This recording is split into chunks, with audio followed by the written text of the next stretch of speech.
Magandang araw po sa inyong lahat, lalong-lalo na po sa inyo, Sir Dan. Nagpapasalamat ako agad kung sakaling mapili man ninyo ito. Tawagin ninyo ako sa pangalang Makoy.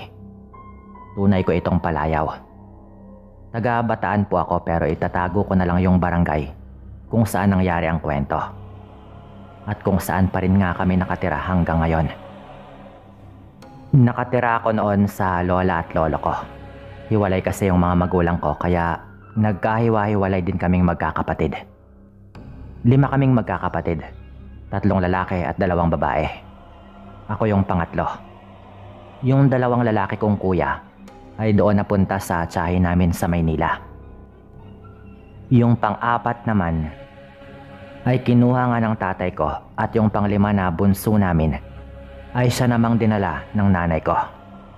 Pareho silang nag-asawa na ng iba. Kaya tinanggap na lang din namin na gano'n na nga yung kapalaran naming magkakapatid. Mabait naman si lola at lolo. Kahit kailan hindi nila ako pinabayaan. Ang problema ko lang sa kanila ay kapag nalalasing yung lolo ko. Lagi silang nag-aaway kapag nangyayari yon dahil nag-iiba talaga ang ugali ng lolo ko kapag nahahaluan na ng alak. Nagiging palasigaw siya at mainitin ang kanyang ulo kapag nalalasing. Minsan pinagbabato pa niya ang mga gamit tapos hingi naman ng hingi ng tawad kapag natauhan na. Merong pensyon si lolo at ganun rin naman si lola. Yun yung inaasahan namin. Dahil pareho silang matagal-tagal ring nagtrabaho sa gobyerno noong araw. Meron ding maliit na tindahan si lola na tinayo lang din niya para meron siyang libangan. Kung baga kahit papaano ay meron siyang ginagawa.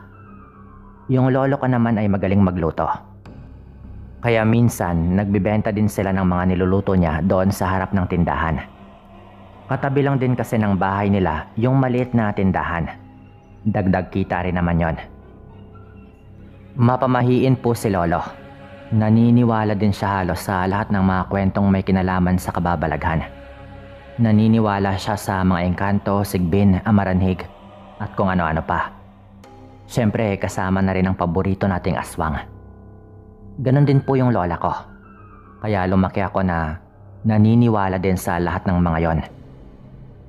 May kung ano-anong mga gamit yung lolo ko, na mga hiningi lang din niya sa mga albularyo, o mga binili talaga niya. Gaya ng langis, buntot ng pagi, at mga iilang proteksyon, nabigay lang din sa kanya noong nagpapagamot siya kapag nagkakasakit. May nakasabit din sa pinto namin na parang bato na nakabalot sa pulang tela.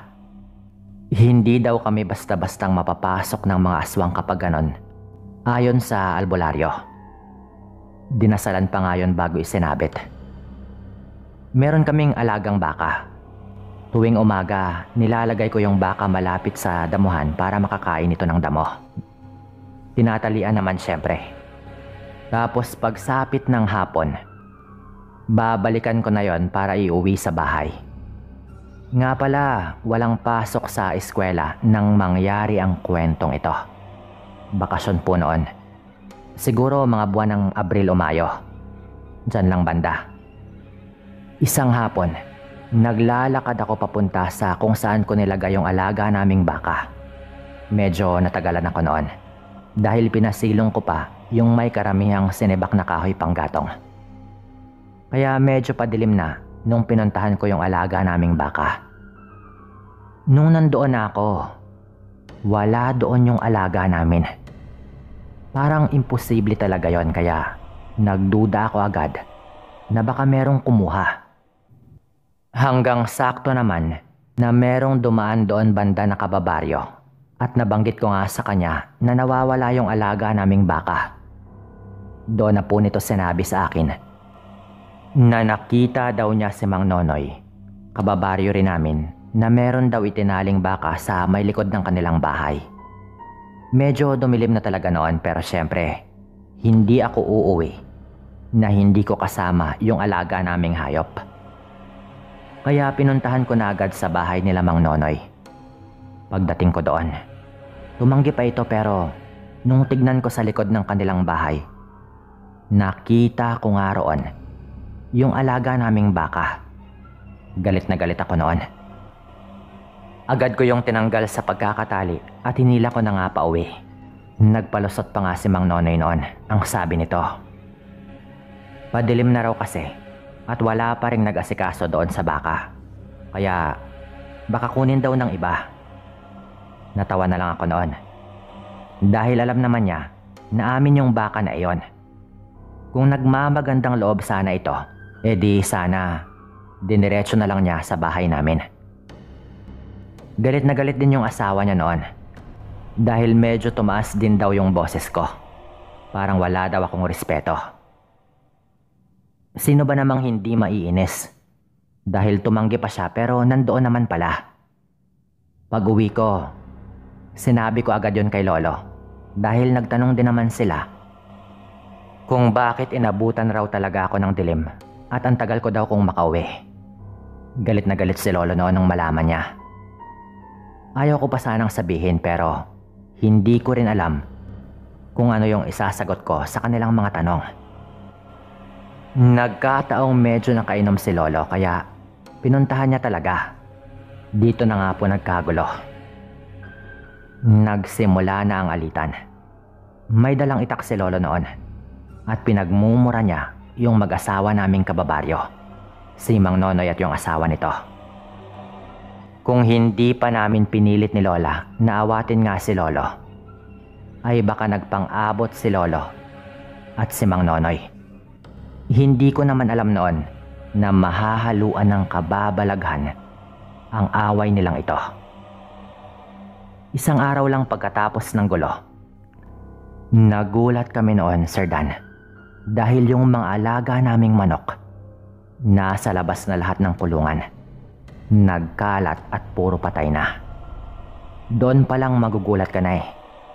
Pero yung mas malala, yung iba po doon, gutay-gutay na. Yung iba parang meron na ring bawas. Yun bang tipong parang kinagatan? Yung iba naman nagkalat pa yung lamang loob na hindi nga namin maipaliwanag kung anong nangyari. Parang nadaanan ng mabangis na hayop. Nang makita namin yon, kinilabutan po kami. Yung lola ko noon sigaw ng sigaw sa pinakamalapit na bahay. Pero pinatahimik siya ni Lolo. Ang sabi ni Lolo, iisang tao lang naman daw yung merong motibo. Pero ang mahirap lang daw paniwalaan ay yung paraan ng pagkitil sa mga manok. Parang gawa raw ng aswang. Yun agad ang unang naisip ng lolo ko noon. Kung iisipin nga raw ng mabuti, si Mang Nonoy lang naman yung merong motibo. Pero parang sinabi na rin daw namin na aswang ito kung sabihin naming siya ang salarin. Nilibing namin ni Lolo yung mga manok. Hindi muna namin pinagsabi at ang sabi lang ni Lolo ay makakaganti rin daw kami. Yung alaga naming baka noon kinatay po namin. Binenta namin yung karne. Sabi kasi ni Lolo, baka yun pa daw yung isunod na patayin. Galing po kami noon sa bayan sa pagbenta ng karne ng baka na natira. Kaya medyo ginabi na kami. Naglalakad kami pa uwi ni Lolo. Nung mapadaan kami kila Mang Nonoy at napansin kong nandoon ito sa labas ng kanilang bahay. Ngumiti ito sa amin at ganun rin sa kanya si Lolo pero alam kong hindi yung tipong okay na talaga sila. Ang sabi ni Mang Nonoy, balita ko kinatay nyo na raw yung alaga ninyong baka. May natira pa bang karne? Natakot yata kayo na baka patayin din yung alaga ninyo ah. Tanong agad nito. Kinabahan na ako noon dahil parang may iba itong ibig sabihin. At bukod pa doon, wala naman kaming pinagsabihan tungkol sa mga manok. Kaya hindi namin alam kung paano niya iyong nalaman. Sabi lang ni Lolo, oo, baka may aswang na naman kasing pumunta sa bahay namin eh. At mukhang hayop lang yung kaya nitong patayin. Alam mo, Nonoy, alam ko ng sekreto mo. Sagot naman agad ni Lolo noon, na parang hinahamon pa niya lalo si Mang Nonoy. Lumingon-lingon sa paligid si Mang Nonoy noon, na parang tinitignan niya kung meron bang ibang tao doon. Tapos agad po nitong nilapitan si Lolo At laking gulat ko na lang na parang tinatansya niya si Lolo na hinahamonan niya ng away. Nga pala itong si Mang Nonoy, medyo may edad na rin. Kaya hindi ko naman masabi na lugi yung lolo ko sa kanya. Pero bigla na lang nitong sinakal yung lolo ko. Nung ginawa niya iyon, hindi agad nakagalaw si Lolo at nabitawan niya ang kanyang daladalang bag. Ako naman, natigilan po ako noon. Dahil nung tignan ko yung mukha ni Mang Nonoy, kahit madilim, halatang nagbago po yon. Yung mata nito, nanlilisik. At umamin po ito at ang sabi niya, "Oo, tama ka. Malakas rin yung loob mong magsalita dito." Aswang ako. E ano naman? Sabi po nito at harap-harapan niyang pinakita yung kanyang nakakatakot na itsura. Hindi ko maipaliwanag yon, Sir Dan. Walang dudang hindi yun normal. At aswang nga talaga si Mang Nonoy. Lalo at naglalaway na po ito sa mga oras na iyon. Tinuturo ni Lolo noon yung kanyang bag. Pero sa pagkataranta ko, nakadampot ako ng putol na kahoy at buong lakas ko yung hinampas sa likod ni Mang Nonoy. Nung ginawa ko po yon, nabitawan nito si Lolo at nagmadali si Lolo na merong kinuha sa kanyang dalang bag. Hindi ko pala alam na sa pag-alis namin, nagdala si Lolo ng buntot ng pagi. Kaya pala may kalakihan ng kanyang dalang bag. Samantalang baonan ng tubig at 2 tinapay lang naman yung dala namin noon. Nung kinuha yun ni Lolo, Sir Dan, hindi ko na ito napigilan. Hinataw niya si Mang Nonoy gamit yon. Ilang ulit yon, magkakasunod, na pati ako ay napasigaw dahil nangingisay po si Mang Nonoy sa bawat paghataw na ginagawa ni Lolo. Yung mukha po nito mas lalong naging nakakatakot. Doon na lumabas ang asawa nito, pero parang hindi man lang siya nagulat sa mga nakita niya. Sa ilan pang paghataw ng buntot ng pagi, nanghina si Mang Nonoy at nagbalik sa kanyang normal na itsura. Doon na po humarang yung asawa nito, naiyak ng iyak. Nahimasmasan din si Lolo noon, kaya tumigil na siya sa kanyang paghataw na ginagawa. Hinila ko na paalis si Lolo noon dahil takot na po ako. Ang sabi ni Lolo sa asawa ni Mang Nonoy, kung gusto niyong ipatawag ako sa barangay dahil sa pananakit ko kay Nonoy, gawin ninyo. Tignan lang natin kung hindi kumalat ang tungkol sa inyo. Wika pa po ni Lolo noon. Pero kinabukasan, pinatawag pa rin nga ng asawa ni Mang Nonoy si Lolo sa barangay. Yun naman kasi yung banta niya nung naabutan niya kami sa labas ng kanilang bahay. Kaya doon na nga pinakalat ni Lolo sa baryo namin na aswang talaga si Mang Nonoy. Yung matindi pa po doon, may mga kababaryo kaming nagsabi rin na may mga napansing kakaiba kay Mang Nonoy na magsusuporta sa mga sinabi ni Lolo. Hinamon din siya ni Lolo na may gagawin nga kami para patunayan na aswang siya, pero hindi siya sumipot sa pagpapatawag sa kanya. Wala rin namang nangyari sa pagpapabarangay nila kay Lolo. Pero sa dami ng nakaalam na aswang nga si Mang Nonoy, wala silang nagawa kundi umalis sa baryo namin. Medyo kumalat kasi yon, kaya yung ibang pinaghihinalaan din sa baryo namin noon, parang nagdoble ingat na rin.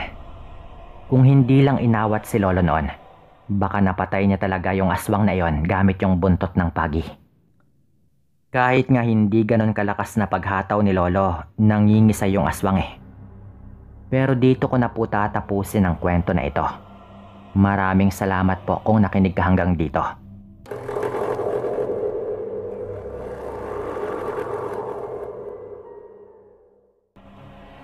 Ang kwentong ito ay nangyari noong taong 1995. Ang parehong taon kung kailan namatay ang Lola Gina ko. Nanay ng mama ko na taga Zamboanga. Dito rin po nangyari ang kwentong ibabahagi ko po sa inyo. Isang umaga na wala po akong pasok sa eskwela. Nagluluto po ako noon ng tortang talong sa kusina po namin. Tandang-tanda ko pa po ang araw po na ito. Nung bigla pong nagring yung telepono po namin. Tinatamad po ako noon na sagutin yon dahil may ginagawa nga po ako. At wala rin naman po akong hinihintay na tawag galing kung kanino. Kaya malamang katrabaho po yun ng mama ko o ng papa ko. Yun po yung nasa utak ko noon. Ako lang po kasi yung tao sa bahay po namin noon. Dahil ang kapatid ko pong babae ay nasa eskwela rin po. Ang sabi ko po noon sa sarili ko, baka hindi naman importante. Hanggang sa makadalawang tawag na po yun, pero hindi ko pa rin po sinagot. Inaantok pa po ako noon at wala po akong ganang makipag-usap kahit kanino. Kumain na po ako noon at akala ko ay hindi na po yun tatawag pang muli. Pero nung nakatapos na po akong kumain at papasok na po sana ako ng kwarto, pagdaan ko po doon sa may telepono ay bigla po ulit yun na nagring. Sa isip ko po noon, baka importante talaga. At hindi rin naman yun titigil hanggat hindi ko yun sagutin. Kaya dinampot ko po ang telepono at sinagot ko na nga po yun. Hello? Sino po ito? Agad ko pa pong tanong noon. Sandaling katahimikan muna bago may narinig akong nagsalita. Hello? Si Eric ba to? Yung pamangkin ko? Tanong po agad nung babae sa kabilang linya. Pamangkin? Tita ko po ba kayo? Tanong ko pa po noon dahil boses babae nga po yung kausap ko. Pero hagulgol na po ang sunod kong narinig sa kabilang linya. Doon ko na po nalaman na tita ko nga pala yon, na kapatid pala ni mama. Siyempre kinabahan po ako agad noon dahil umiiyak nga po ito. At nagtanong po ako kung ano ba talaga ang nangyari. Yun po yung ikinagulat ko noon. At natigilan po ako nang sabihin ito. Nawala na raw si Lola Gina. Pumanaw na raw ito. At agad ko raw sabihan sila mama kapag nakauwi na sila. Nung ibinaba ko po ang telepono noon, ilang sandali lang po akong nakatayo doon. At hindi ko po namalayan na tumutulo na po pala ang luha ko. Sa tanang buhay ko po kasi noon, mga 3 beses ko lang pong nakasama si Lola Gina. Kaya hindi po talaga kami close. Pero nung nalaman ko po na namatay na po ito, nakaramdam po ako agad ng lungkot. Kapag po kasi nagbabakasyon sila mama sa Zamboanga, sila lang po lagi ng kapatid kong babae. Dahil pinipili ko nga po lagi na wag nang sumama sa kanila. Ang papa ko po kasi ay hindi rin po pwede dahil sa kanyang trabaho, kaya pinipili ko na lang din po na magpaiwan.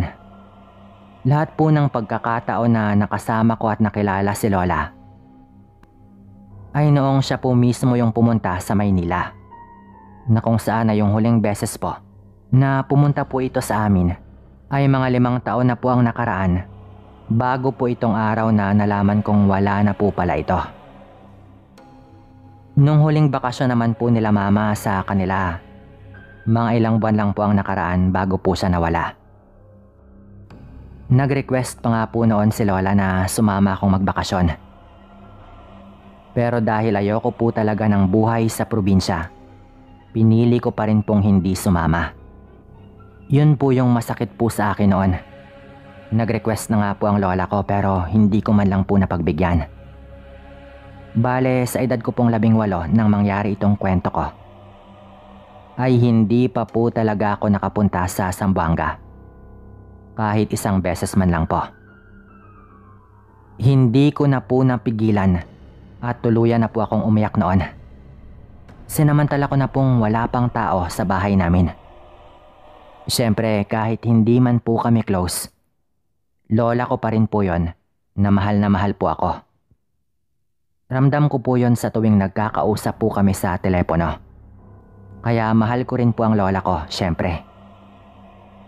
Pagdating po nila mama, nag-iyakan po agad sila. Ang sabi po ni mama, hanggat maaari daw ay uuwi na raw agad sila doon.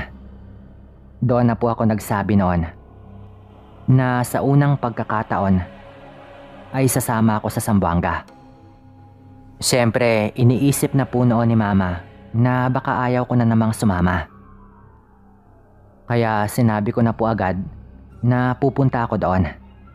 Bale, 3 po kami noon dahil si Papa ay hindi po talaga pwede dahil sa kanyang trabaho. May mga inayos lang po si mama at pagkalipas po ng 2 araw, umuwi na nga po kami doon sa Zamboanga. Pagdating po namin doon, hindi ko po akalain na maganda po pala doon sa lugar nila lola. Presko po at napakatahimik. Sa gabi nga lang po ay syempre maingay po dahil meron pong lamay. Marami pong nagsusugal noon sa unang gabi ko po doon. Nakakalungkot po na yung una kong punta doon, hindi na para magbakasyon, kundi para makiramay at magluksa. Bandang 1:00 po ng madaling araw, kakaunti na lang po ang tao noon. Wala pong mapag-utusan si tita na bumili po ng kape dahil naubusan nga po. Tulog na rin po ang mga pinsan ko noon, kaya ako na lang po ang nagboluntaryo. Ako na ho, tita. Malapit lang naman siguro dito. Sabi ko pa po noon. Sigurado ka ba, boy? Medyo malayo-layo din eh. Pero bukas pa naman yan hanggang madaling araw. Dahil may lamay nga dito. Maraming bumibili sa tindahan na mga dumadaan doon. Sagot naman po ng tita ko noon. Boy po ang tawag niya sa akin. Dahil yon nga po ang palayaw ko. Tinuro lang po nito sa akin na diretsuhin ko na lang daw ang daan at yung pinakaunang tindahan daw, doon daw ako bumili.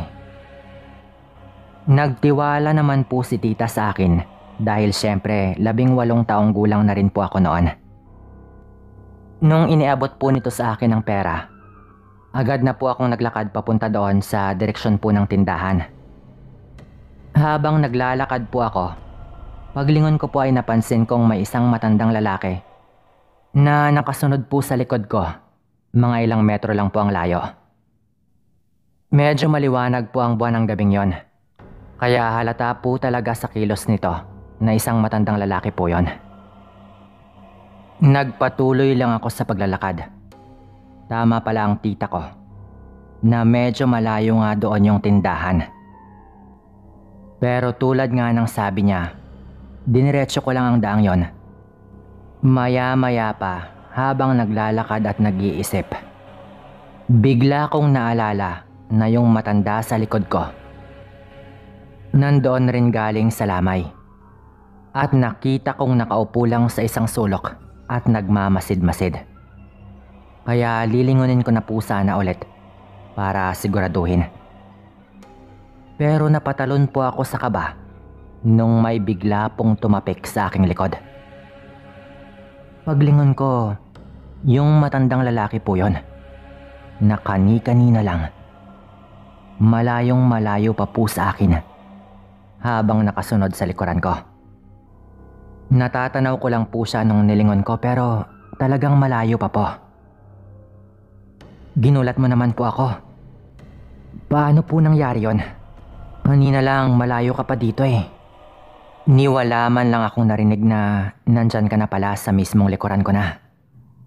Sabi ko pa po noon sabay umatras po ako ng bahagya dahil sa totoo lang, gulat na gulat po ako noon. Takang-taka po ako syempre. Ngumisi lang po sa akin ang matanda. At meron po itong mga sinabi sa kanilang salita na syempre hindi ko po naintindihan. Sabay binigyan niya po ako ng matalim na tingin bago siya lumiko doon sa kabilang daan. Nawala na po ang kaba ko noon. Umabot naman po ako ng tindahan ng ligtas. Kaya nung pauwi na po ako, syempre, hindi na po ako nag-iisip ng kung ano pa. Sa isip ko po noon, baka lasing lang ang matanda. Hindi ko naman po akalain na sa kalagitnaan po ng daan ko pabalik, may panganib palang nag-aabang sa akin. Agad po akong natumba noon sa isang iglap lang ng may bigla pong dumumog sa akin. Mula sa daan ay tumalsik po kami sa may palayan. Sandali po kaming nagpagulong-gulong doon sa baba. Akala ko po noon tao po yung dumumog sa akin dahil nasaan yung tao po yon. Pero nung nag-angil po yon sa mismong mukha ko at nagtalsikan po ang laway nun sa mukha ko, doon ko na po napagtanto na hindi po tao yung nakaharap ko. Pilit ko pong nilalayo noon ang mukha nito sa akin dahil talagang gusto po nito akong kagatin sa leeg. Kung ilalarawan ko po, talagang parang tao po yon. Pero ang pinagkaiba lang, ang mga balahibo at ang nakakatakot po nitong mukha. Yung mga ugat po nun sa mukha na bahagya ko pa rin pong naaaninag ay sapat na para manginig po ako sa kaba. Pilit ko pong tinutulak ang bunganga po nito, kaya bahagya po nito akong nakagat sa kamay na dahilan para mapasigaw po ako. Literal na sumigaw po ako noon dahil sa sakit. Pero nung may makapa po akong medyo matigas na bagay sa may kaliwang kamay ko, na parang isang may kalakihang bato, buong lakas ko na po siyang tinulak. Sabay dinampot ko po yung bato at buong lakas ko rin pong ipinalo sa ulo po nito. Nang mangyari po yon, Sir Dan, kitang-kita ko pong kahit papaano, ininda po niya yon. Hindi man po kalakihan ang katawan ko noon, pero kahit papaano ay may pwersa naman po. Mabilis po akong gumapang palabas doon sa palayan dahil sa nakuha kong pagkakataon. Nung magawa ko po yon, parang napakaswerte ko pa rin po talaga dahil liwanag po agad mula sa paparating na motor ang bumungad sa akin. Nagulat po ako nung sinisigaw po nito ang pangalan ko. Napalingon po ako agad sa loob ng palayan at nakita kong nakatingin sa akin. Ang nilalang na iyon na nakakatakot pa rin po ang itsura. Ngunit ayaw na po nitong lumabas doon sa kinalalagyan niya. Siguro dahil nakita na niyang may ilaw doon at alam niyang merong paparating. Sigaw po ako ng sigaw ng tulong noon at tinuturo ko po yung nasa loob ng palayan. Pagdating po nung nakamotor, yung tito ko po pala yon. Nung malaman daw niya na ako yung inutusang bumili sa tindahan sa ganun kalanganing oras, agad daw siyang nagmadaling puntahan ako. Nung tinignan po nito yung tinuturo ko sa loob ng palayan, bahagya pa po niyang naabutan yon bago po yon tumakbo. Napaatras po ako agad noon nung bumunot po si tito ng baril at agad po niyang pinaputukan ng tumatakbong nilalang doon sa loob ng palayan. Hindi po niya tinigilan yon hanggat hindi na uubos ang bala ng baril. Nung maubos na po yung bala, tumakbo po siya papasok doon sa palayan. Siyempre, nung ginawa po yun ni tito, agad rin naman po akong sumunod sa kanya. Pagpasok po namin sa loob, meron pong mga bakas po ng dugo. Doon po banda sa direksyong tinakbuhan ng aswang po na yon. Pero kahit anong libot po ang ginawa namin, hindi na po namin naabutan yon, Sir Dan. Pinunit ko po noon ang damit ko para itali sa nagdurugo kong kamay at nagmadali na po kaming lumabas doon sa palayan po na yon. Pagka-uwi po namin, kung ano-ano po yung dinikdik nila para ilagay po doon sa sugat ko. Nagalit po noon ang tito ko sa tita ko, pati na rin po si mama, dahil hindi raw sana dapat ako ang kanyang inutusang bumili dahil unang araw ko pala ngayon sa kanilang lugar. Nung tanungin po nila ako kung namukhaan ko ba, syempre, sinagot ko pong hindi. dahil nakakatakot na mukha lang naman po yung aking nasaksihan. Pero nung sinabi ko po ang tungkol sa matanda, meron pong mga taga roon na nagtataka rin daw kung sino yung matandang yon na nandoon din sa lamay nung gabing yon, dahil wala raw kahit sino sa kanila ang nakakakilala sa matanda. Ang duda po nila noon, yung matanda po na yon yung tumambang sa akin sa daan ko pauwi. Baka dayo daw doon at naghihintay lang ng mabibiktima doon sa lamay. Nung makita po nito na umalis po ako ng mag-isa, lalo na po nung kinalabit po nito ako at nalaman niyang nagtatagalog ako, doon na po nito binalak na biktimahin ako dahil nalaman po nito na bago lang din po ako sa lugar dahil hindi nga ako nakakaintindi ng kanilang lengguwahe. Palaisipan po sa amin noon kung sino nga ba ang matandang yon o kung nakaligtas nga ba yon, dahil siguradong sugatan po yon base po doon sa nagkalat po ng mga dugo sa palayan nung mabaril po siya ng tito ko. Mabuti na lang po at hindi naman po malubhang sugat sa kamay ang aking natamo. At meron lang din pong kaunting mga kalmot. Hindi ko po akalain na sa unang pagpunta ko sa lugar po nila lola ay ganun po agad ang aking mararanasan. Hanggang dito na lang po ang kwento ko. At salamat. Magandang araw sa inyo, Sir Dan. Itago na lang ninyo ako sa pangalang Ador. Gusto ko lang ibahagi ang naging karanasan ng aming pamilya nang minsan kaming magbakasyon sa Guimaras. Yun kasi yung probinsya ng mga magulang ng aking asawa. Natawagin na lang natin sa pangalang Clara. Gusto sana ng mga magulang ko na magbakasyon tayo sa probinsya namin para naman daw makita nila ang kanilang unang apo. Wika pa ng aking asawa sa akin noon. Tinanong ko ito kung kailan ang kanyang planong pupunta sa kanilang probinsya. At nang masakto namang wala akong trabaho, ay pumayag na lang nga rin ako sa kanya. Magpapaalam na rin ako sa boss ko para medyo madagdagan yung mga araw nang kahit papano ay masulit natin yung ating bakasyon. Papayagan naman ako nun. Wika ko pa noon sa asawa ko. Napangiti naman yung aking asawa dahil sa sinabi kong yon. Hindi pa kasi nakikita ng mga magulang nito yung aming 5 buwang gulang na anak. Kaya mas maigi nang magbakasyon din kami doon at makita na rin nila ang kanilang apo.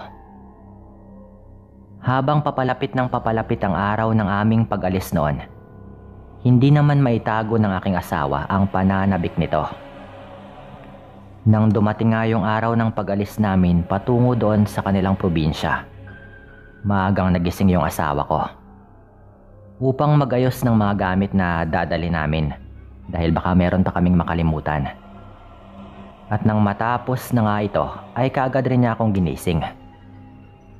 Nagsimula na rin kaming magayos ng aming mga sarili hanggang sa handaan na nga kami. Nung okay na yung lahat ng mga gamit namin, nagpasya na kaming umalis sa aming bahay. Karga ng aking asawa ang aming anak, habang ako naman yung tagabitbit ng aming mga gamit. Tumungo kaagad kami sa sakayan ng bus patungo sa syudad. At nang makarating kami roon, sumakay kami ng tricycle patungo sa may pantalan. At kaagad na kaming sumakay ng barko. Habang nasa barko nga kami noon, pinagsabihan ko yung aking asawa. Natakpan na muna ng manipis na lampin yung parting mukha ng aming anak. Sa totoo lang, pagkatapos po naming bumaba ng barko, sumakay pa po kami ng bangka. Patawid na po ng Guimaras. At makalipas nga po yung medyo mahaba na ring biyahe at dumaong na rin po kami. Noong makababa po kami roon, nagpalingalinga kami sa aming paligid. Marami kasing mga tao na halos hindi namin malaman kung nasaan nga ba yung paradahan ng aming sasakyan patungo sa lugar ng aking mga biyanan. Habang nasa ganong estado kami, Biglang napunta yung atensyon ko sa isang matandang babaeng nakatingin sa aming direksyon. Hindi ko alam pero nakaramdam ako ng kakaibang kaba dahil doon. Iniwas ko na lamang yung tingin ko dito at nagpatuloy sa paghahanap kung saan nga ba yung paradahan ng aming sasakyan. Tricycle lang po yung hinahanap namin noon. Makalipas naman yung ilang sandali, muli akong napatingin sa direksyon kung saan ko nakita yung matandang babae. Ngunit wala na po ito roon. Napabuntong hininga na lang ako doon at sumakay na kami sa aming dapat sakyan. Tinuro nga yun ng asawa ko dahil nahanap naman ito, kaya napatingin ako doon. At nagsimula na nga rin po itong maglakad patungo roon at sumunod na lamang ako dito. Kagad naman kaming sumakay nang makumpirma ng aking asawa na yun nga yung dapat naming sakyan. Bago kami umalis doon, napatingin ako sa isang taong papalapit noon sa aming sinasakyan. Nagulat pa ako dahil nakatingin ito sa akin at hindi man lang napapakisap ng kanyang mga mata. Ayos ka lang ba? Bigla akong natauhan noon nang maramdaman yung pagkalabit ng aking asawa, sabay tinanong yon. Napatango na lamang ako dito. Nang mapatingin ulit ako sa direksyon ng matandang babae, wala na talaga ito roon. Nagpalinga-linga ako, ngunit hindi ko na ito nakita hanggang sa nagsimula nang umandar yung aming sinasakyan. Marahil ay napansin nyo ng aking asawa. Ngunit hindi na lamang nito ako kinausap tungkol sa aking mga kinikilos. Pero habang nasa biyahe na kami, naging panay na yung pagtanong sa akin ng asawa ko kung okay lang ba ako. Nung una ay tango lang ako ng tango bilang tugon. Subalit, nang huling pagkakataon nito akong tanungin, hindi na ako nagdalawang isip ang sabihin sa kanya. May nakita kasi akong matandang babae kanina sa daungan. Mukhang sinusundan tayo eh. Bulong ko pa nga sa aking asawa. Nangunot yung kanyang noo habang nakatingin sa akin. Dahil sa kanyang naging reaksyon, ay nagtaka na rin ako. Tinanong ko siya kung bakit ganun na lamang yung kanyang naging reaksyon. Wala naman. Nagtataka lang kasi ako kung sino nga ba yung matandang tinutukoy mo. Wala naman kasi akong nakitang matandang babae na inaakala mong sumusunod eh. Sabi pa nga ng aking asawa.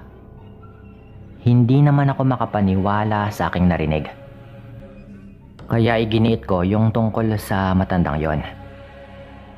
Kanina bago umalis ng paradahan, nakita ko yung matandang babae na yon. Nakatingin sa atin. Matapos mo kong kalabitin at nang tignan ko ulit yung kanyang direksyon, bigla itong nawala. Pamimilit ko pa nga po rito. Napailing yung aking asawa dahil doon. Huwag mo na ngang isipin yung bagay na yon. Dala lamang yan ng pagod mo. Kaya kung ano-ano yung nakikita mo. Maniwala ka sa akin. Wala akong nakitang matandang babaeng sumusunod sa atin. Saad pa nga ng aking asawa. Sa kadahilanan yon, hindi na lang ako umimik. Sinunod ko na lamang yung kanyang sinabi. At hindi ko na inisip yung tungkol sa bagay na yon. Pilit ko yung kinalimutan. At itinoon lamang yung aking atensyon sa aming pagbiyahe patungo sa baryo ng aking mga biyenan.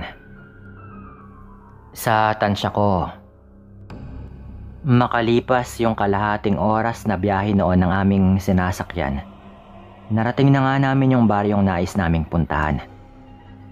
Kagad kaming bumaba ng aming sinasakyan, tsaka sinundan ko na lamang yung aking asawa. Nang magsimula itong maglakad, 10 minuto pa nga po noon yung nilakad namin bago namin marating yung bahay ng kanyang mga magulang. Nang makita kami ng mga ito ay kagad silang lumapit sa amin. Tinulungan naman ako ng aking binan na lalaki na dalhin yung aming mga kagamitan. Pinapasok nila kami sa kanilang bahay. at saka nagkaroon ng kaunting kamustahan. Pagkatapos po nun, pinagpahinga na muna nila kami. Hindi naman kami nagdalawang isip ng aking asawa na matulog muna sa kwarto naming tutuluyan. Kasama naman noon ng aking mga binan ang kanilang apo. Magkakalayo pala yung mga kabahayan rito, no? Sabi ko pa sa asawa ko. Nakaagad naman niyang tinanguan. Ayon pa sa kanya, natural lamang daw yon sa mga probinsya, lalo sa probinsya nila. Gayong malayo nga ito sa bayan. Napatango na lang din ako rito at nagpasya na nga kaming matulog. Nagising na lang kami mga bandang 4:00 ng hapon nang gisingin kami ng mga magulang nito para magmerienda. Nakatulog na yung bata, sabi pa ng binan kong babae sa amin nang makalabas na nga kami ng aming kwarto. Sa kadahilan ng yon, nagkape na lang muna kami at kumain ng niluto nitong pansit. Nag-usap kami tungkol sa mga bagay-bagay, lalo na sa buhay naming mag-asawa. Kinagabihan naman po noon, nang matapos na kaming maghapunan, ay nagpasya na nga kaming magpahinga. Tulog na rin naman yung aming anak ng mga oras na yon. Unang gabi po namin yon, kaya hindi ako nakatulog kaagad. Hindi ko alam pero iba yung pakiramdam ko ng gabing yon. Lumipas nga yung mahigit 1 oras noon at mahimbing na rin yung tulog ng mga tao noon. Ngunit hindi pa rin ako dinadalaw ng antok. Namamahay lang siguro ako. Bulong ko pa sa sarili habang pinipilit na makatulog. Ganun nga yung nangyayari nang bigla kong makaramdam na naihi ako. Kaya bumangon ako sa aming higaan upang tumungo sa banyo. Nung nasa banyo na nga ako, kagad kong ginawa yung pakay ko roon. Habang naroroon, hindi ko maiwasan yung makaramdam ng paninindig ng aking mga balahibo sa katawan. Ano ba naman ito at bakit kinakabahan ako? Tanong ko pa sa sarili ko. Dali-dali ko na lang na tinapos yung aking ginagawa at lumabas na rin agad ng banyo. Nagsimula na rin akong pagpawisan ng mga sandaling yon. Kaya nagpasya akong uminom muna ng tubig. At nang matapos na, ay naglakad na ako pabalik sa aming kwarto. Nang mapadaan ako sa sala, napalingon ako sa may bintana. Pansin kong bahagyang nakahawi noon yung kortina. Kaya naisip kong ayusin na muna. Naglakad ako patungo sa bintana. At nung nasa tapat na nga ako, inakma ko na sanang ayusin yung kortina. Subalit, natigilan po ako noon. Natuon kasi yung aking pansin sa may labas ng bahay. Saktong nasa ganong estado po ako nang bigla akong nakarinig ng mahihinang huni sa paligid. Noong una ay hindi ko mawari kung anong huni yon. Ngunit nang lumaon, napag-alaman kong huni yon ng tiktik. Ipagpapatuloy ko na sana yung pagsara ng kurtina nang may napansin akong tila may nakatayo sa hindi kalayuan. Bunsod ng maliwanag nga yung buwan, ay natanaw ko yung isang hulma ng taong nakatayo roon. Ang ipinagtataka ko lamang ay kung bakit kumikinang ang maitim nitong balat. Noon din, nagulat ako nang bigla itong tumitig sa akin. Hindi ako makagalaw nang makita yung mapupula nitong mga mata. Nasa ganong sitwasyon nga ako nang biglang may kumalabit sa aking balikat. Kaya bahagya na nga akong napasigaw. Anong nangyayari sa'yo? Bakit hindi ka pa natutulog? Tanong nga ng aking binan na lalaki. Hindi ako makapagsalita dahil mabilis nga yung pagtibok ng puso ko. Napansin naman ng aking binang lalaki na tila kinakabahan nga ako. Kaya lumapit siya sa may bintana upang sumilip sa may labas ng bahay. Saktong pagkasilip nito, nakarinig kami ng mahihinang paghuni ng tiktik sa paligid. Narinig ko na lamang na napamura nga yung aking binang lalaki. Walang ano-ano rin po noon. Umiyak na yung aming anak sa kwarto. At dali-dali naman akong pumasok sa aming kwarto at naabutan ko yung aking asawa na kinakarga na yung aming anak. Nagising din noon yung binan kong babae.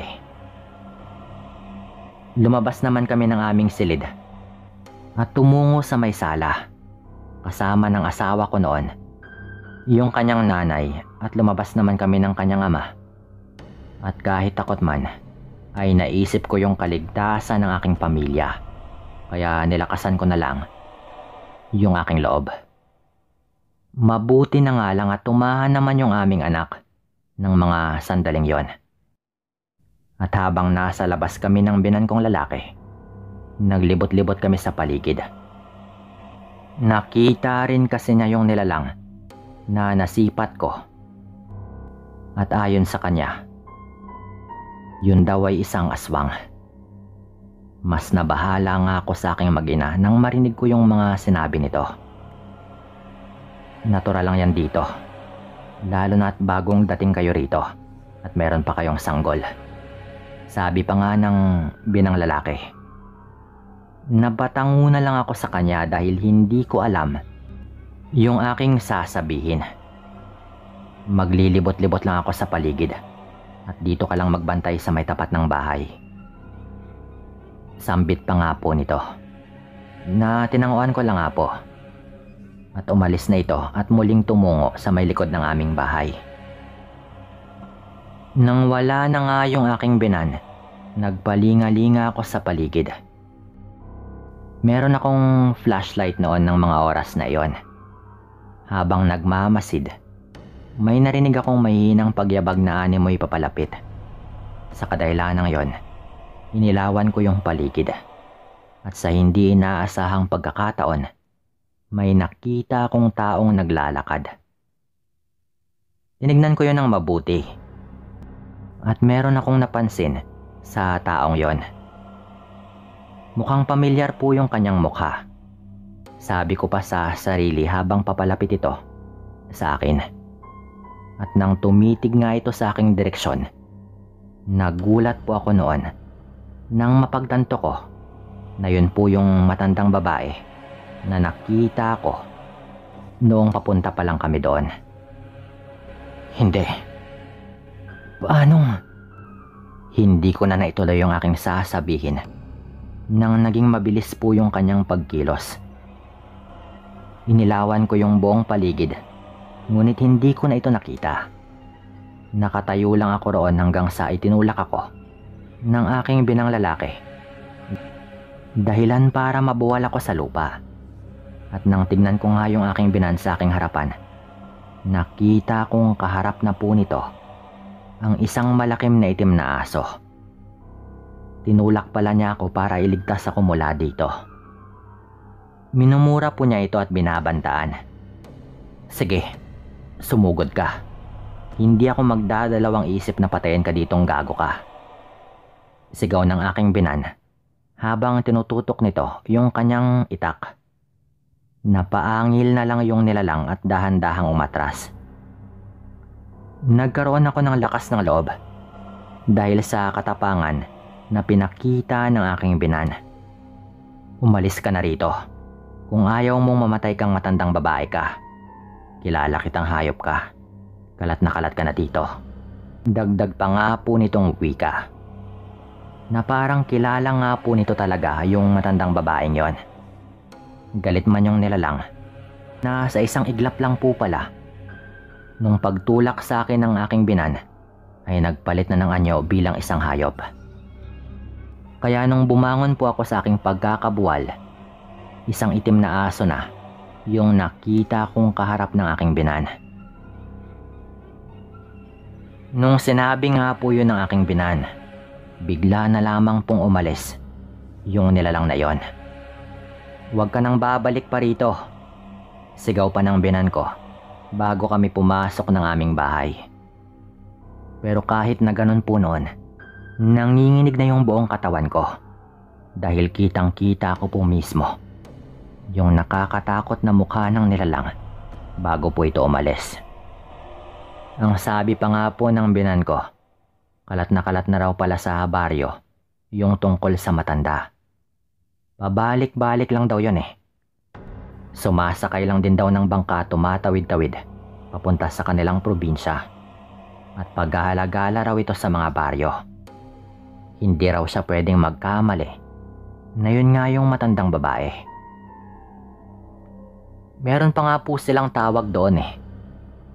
Na pag binanggit mo raw yung pangalan na yon, naiintindihan na raw ng kanilang mga kababaryo na yung matandang yun yung tinutukoy. Dorsula. Yun po yung pangalan ng matanda. Hinding-hindi ko makakalimutan. Sa tuwing nababanggit daw po yun, kinikilabutan daw yung mga kababaryo dahil bantog na palang aswang yung matandang yon. Ayon pa sa mga taga roon, makailang ulit na raw na hinabol yung matanda pero talagang hindi raw mahuli-huli. Gayunpaman, hindi na rin po yun bumalik pagkatapos ng gabing yon. Pero nagdulot po sa amin yun ng pangamba na hanggang ngayon tuwing maaalala ko, talagang kinikilabutan pa rin po ako. Dito ko na po ito tatapusin at maraming salamat sa inyong lahat.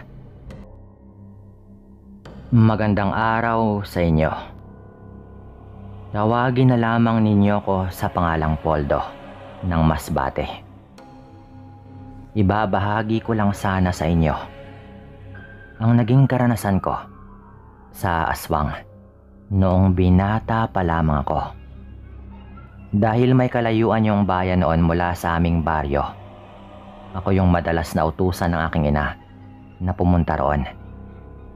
Bukod daw kasi sa mabilis akong makatapos sa pamamalengke, kaya ko pang magbuhat ng lahat ng aking mga pinamili.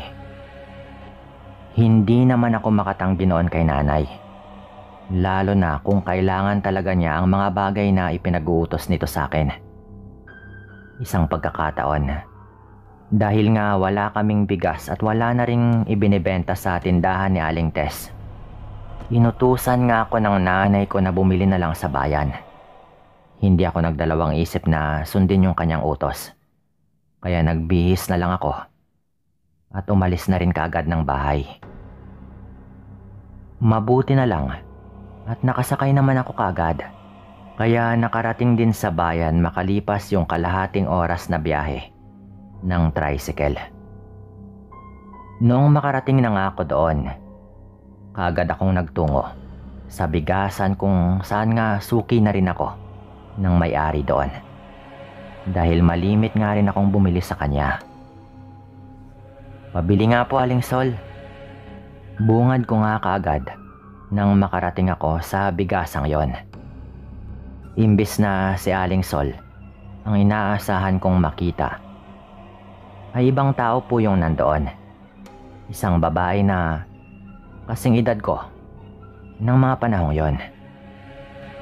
Pasensya na po, wala dito si Aling Sol ngayong araw, kaya ako muna yung magbabantay ng kanyang bigasan.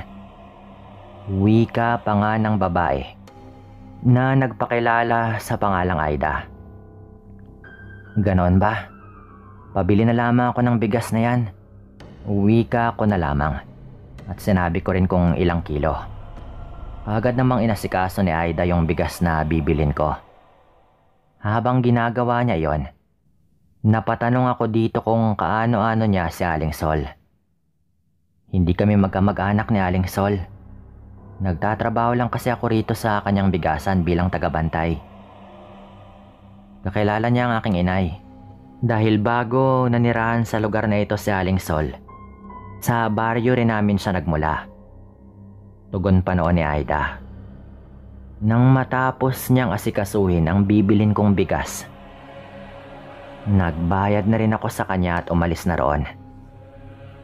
Umuwi na lang ako sa aming bahay at ibinigay sa aking ina ang pinabili nito. Naroroon ba si Aling Sol? Tanong ni nanay pagkaabot ko nga ng bigas sa kanya. Wala raw po, Nay. Si Aida po yung naroroon. Siya raw po yung bagong tagabantay na kinuha ni Aling Sol upang magbantay ng kanyang bigasan doon. Sabi ko pa nga kay nanay. Tanging pagtango lang naman yung naitugon ng nanay ko sa akin. At hindi na nga rin ito.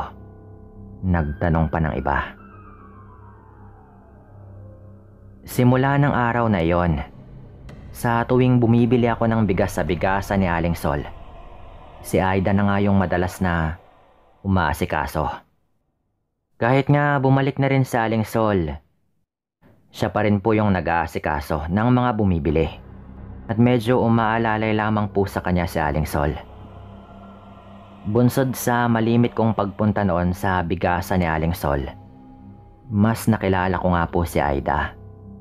Mabait po siyang babae, madaling kausap. Kaya nagkagaanan kami kaagad ng loob. Hindi ko nga lang alam noon na unti-unti na rin pala akong nahuhulog sa kanya. Kahit na hindi ako inuutusan ng aking ina na bumili ng bigas, tumatambay po ako doon sa bigasan ni Aling Sol para makita si Aida. Hanggang sa isang pagkakataon po noon, noong pumunta ako sa bigasan ni Aling Sol at hinanap ko si Aida, ay nagulat po ako noon na wala na ito roon. Hindi po ba nakapasok si Aida ngayong araw, Aling Sol? Tanong ko pa nga kay Aling Sol. Hindi, ihoy eh. Nagpaalam kasi siya na uuwi muna sa kanyang mga magulang. Dahil meron daw sakit yung kanyang nanay. Baka isang linggo rin daw siyang mawawala eh. Tugon naman ni Aling Sol. Nag-usap pa kaming dalawa ni Aling Sol bago ako nagpaalam sa kanya. Umuwi na lang din ako noon sa bahay. Pagkarating ko nga sa bahay, tinanong ako ng aking ina kung saan nga ba ako nanggaling. Kaya sinabi ko na sa bigasan ni Aling Sol. Kaya napatanong nga noon yung nanay ko. Gusto mo ba yung si Aida, anak? Tanong pa nga ng nanay ko sa akin. Nagulat man ako sa kanyang naging tanong. Ngunit hindi na po ako nagdalawang isip na sabihan yung nanay ko na gusto ko nga itong si Aida. Wala naman din akong mapapala kung magsinungaling pa ako eh. Kaya sinabi ko na. Nakitaan ko naman ang pagkabahala yung mukha ng nanay ko dahil sa aking inamin.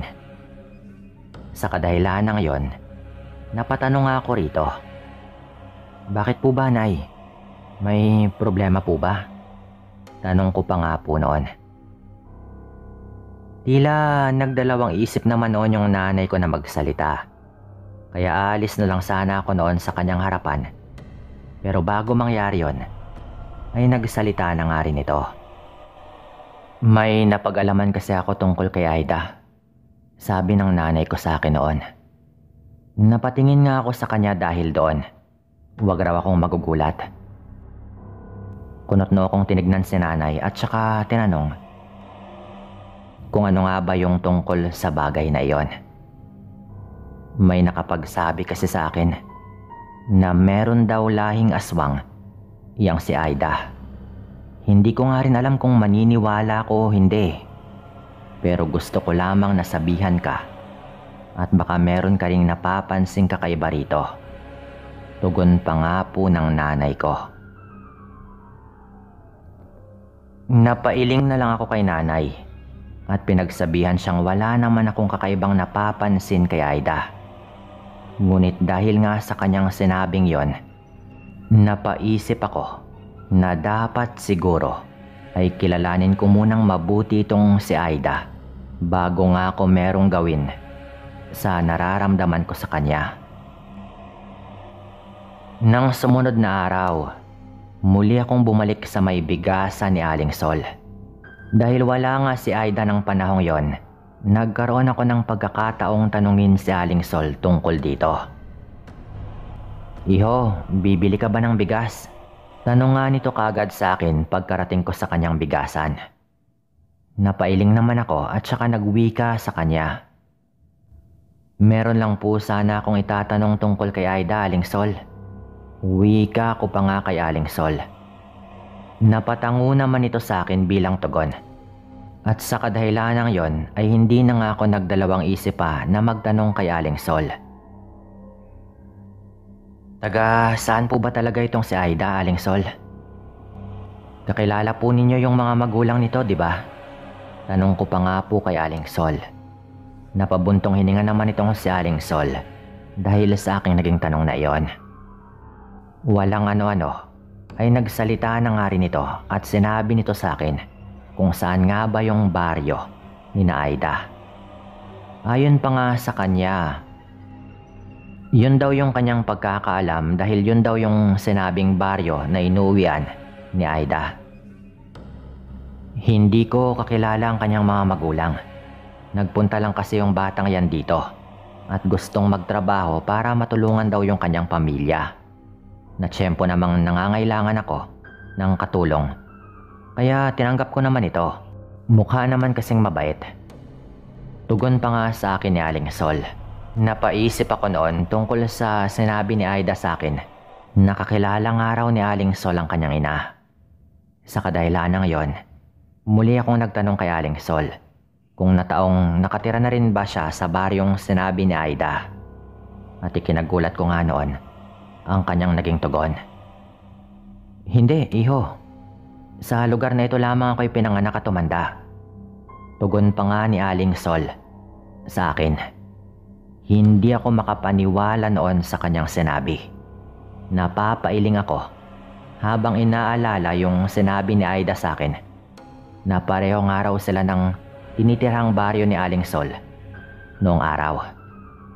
Yun pala ay nagsinungaling lamang ito. May problema ba, iho? Tanong pa nga ni Aling Sol nang mapansin ito yung aking naging reaksyon. Hindi ko naman sinabi sa kanya yung tungkol sa bagay na iyon. Nagpasalamat na lamang ako dito at nagpaalam ng umalis. Hindi na rin naman ito nagtanong pa, kaya nagtuloy-tuloy na ako sa aking paglalakad paalis sa kanyang bigasan. Dahil nga sa aking nalaman tungkol kay Aida, nakaramdam ako ng pagdududa dito. Nagsinungaling siya. Hindi kaya totoo yung sabi ng nanay ko tungkol kay Aida? Tanong ko pa nga noon sa aking sarili. Ilang araw din akong nag-iisip noon hanggang sa napagpasyahan ko na lamang na wag nang iwasan itong si Aida. Sa halip, alamin talaga kung totoo nga ba yung mga sinabi ng mga tao tungkol sa kanya sa kanyang pamilya. Nang makabalik nga si Aida sa pagtatrabaho sa bigasan ni Aling Sol, kagad ko nga itong pinuntahan. Naabutan ko naman siyang abala sa kanyang ginagawa. Hinintay ko na lamang na matapos yung kanyang ginagawa bago ko nga siya kausapin. Napangiti ito kagad nang makita nito ako, kaya ngumiti na lang din ako dito. Kamusta naman yung naging bakasyon mo? Tanong ko pa nga sa kanya. Hindi muna siya umimik, bagkus ay napangiti lamang ito sa akin.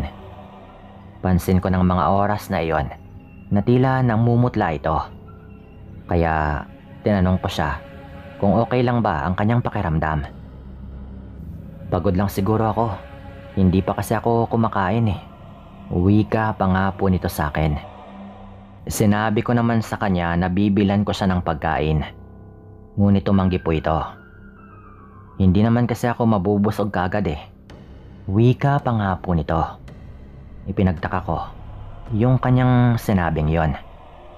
Namagitan pa nga yung ilang sandaling katahimikan sa amin hanggang sa ako na po mismo yung bumasag ng katahimikang yon. Malayo ba ang baryo ninyo dito? Tanong ko pa nga sa kanya. Nakita kong nabigla siya sa aking naging tanong.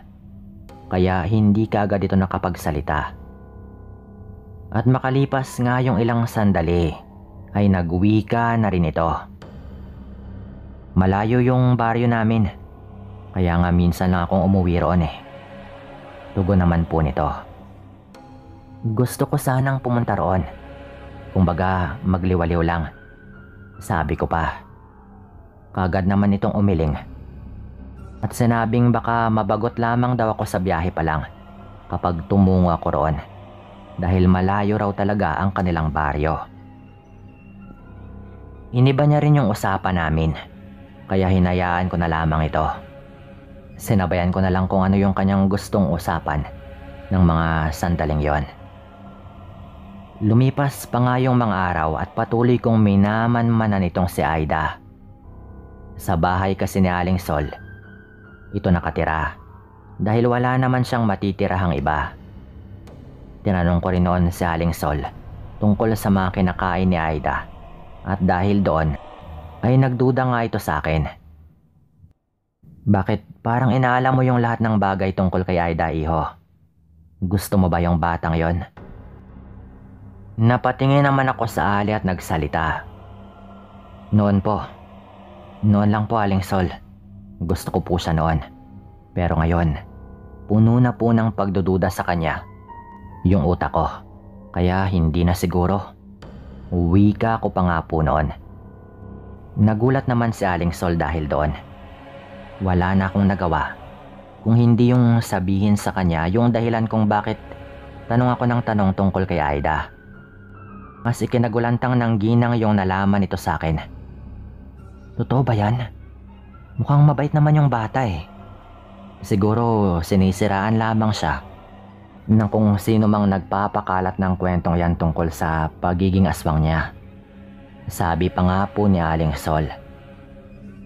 Kaya nga po inaalam ko, Aling Sol. Maaari niyo po bang gawin yon sa kanya? Baka po kasi mapahama kayo kapag totoong aswang pala itong si Aida. Hindi niyo po agad malalaman eh. Sabi ko pa nga po kay Aling Sol. Tumango na lang ito. Kaya nagpasalamat na lang din ako sa kanya. Simula nga po noon, minamanmanan na rin ito si Aida. At sinasabi rin po nito sa akin yung kanyang mga napapansin. Ayon pa nga sa ginang, hindi nga raw kumakain ng pagkaing merong bawang at asin yung dalaga. Dahil nga doon ay mas binabantayan pa nga siya ng ginang. Hanggang sa isang gabi, nagulat raw itong si Aling Sol nang makarinig siya ng ingay sa kusina ng kanilang bahay. Tanging si Aida lang naman yung kasama niya sa bahay nila. Kaya kinabahan nga siya dahil doon. Nagdahan-dahan siyang tumungo doon sa may kusina ng kanyang bahay. At nung naroroon na raw siya, wala siyang nakitang tao, ngunit bukas daw yung pintuan ng kanilang kusina. Tinignan niya rin si Aida sa kanyang kwarto, ngunit wala na nga raw yung babae roon. Hinahanap ni Aling Sol itong si Aida sa labas ng kanilang bahay. Dahil naisip niyang baka nagpapahangin lamang ito. Ngunit nagulat si Aling Sol nang makita niya si Aida na nasa kulungan na nga ng manok ng kanilang kapitbahay. Hindi niya raw ito tinawag, bagkus ay minasdan niya ang ginagawa ng dalaga. Napatakip na lang daw noon si Aling Sol ng kanyang bibig nang makita ng kanyang dalawang mata na kinain ni Aida ang isang buhay na manok. Winarak daw nito yung tiyan ng hayop at saka nilantakan daw niya yon ng walang habas. Na parang takam na takam daw ito sa kanyang ginagawa. At patakbong bumalik noon si Aling Sol sa kanyang bahay at isinara ng maigi yung kanilang pinto. Natakot daw siyang baka pumasok doon si Aida, kaya nagbantay siya sa paligid. Hanggang sa mag-umaga daw noon, hindi na nga rin siya nakatulog dahil binantayan niyang makauwi si Aida. Hindi pa raw ito agad umuwi pagkatapos niya roon sa kanilang kapitbahay.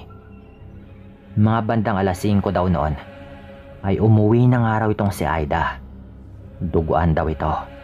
At nagulat pa siya nang makitang hinihintay na siya ni Aling Sol. Umiyak daw ito ng umiyak dahil sa nangyari. At nalaman na nga ni Aling Sol yung kanyang sekreto.